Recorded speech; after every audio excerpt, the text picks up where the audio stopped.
Patay naman ang 6 na pasahero sakay ng isang passenger plane na nakatakda pa lamang sanang lumipad mula Roatan Island patungong La Ceiba Airport sa Honduras mainland.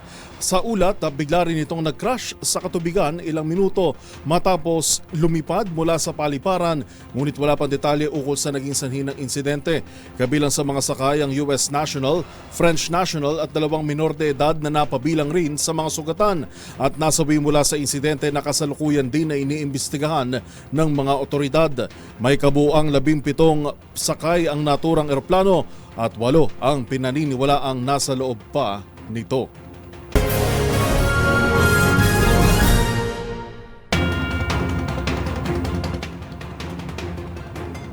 Samantala, naniniwala naman si US President Donald Trump na malapit na nitong mapagkasundo ang Russia at Ukraine at tapusin na ang digmaan sa pagitan ng dalawang bansa.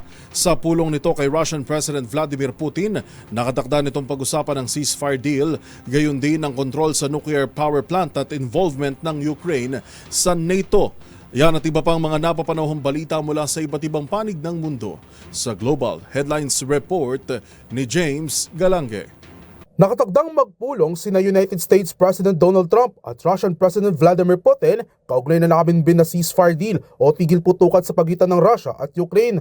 Ayon kay Trump, bukod sa isang buwang tigil putukan, kabilang rin sa mapag-uusapan na yang ilan sa mga kondisyon ng Russia.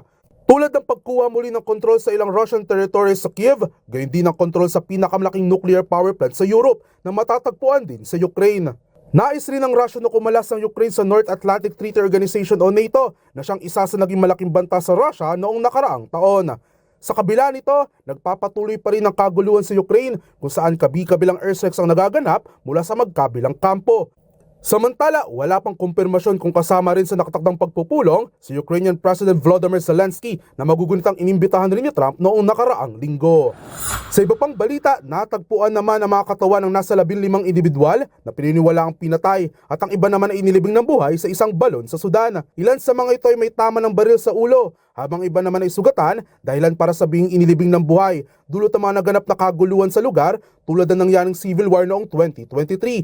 Ayon sa mga otoridad, hinihinala na ang NOI Paramilitary Rapid Support Forces o RSF ang nasa likod ng mga pagpatay, ngunit wala pang komento ang grupo ukol dito.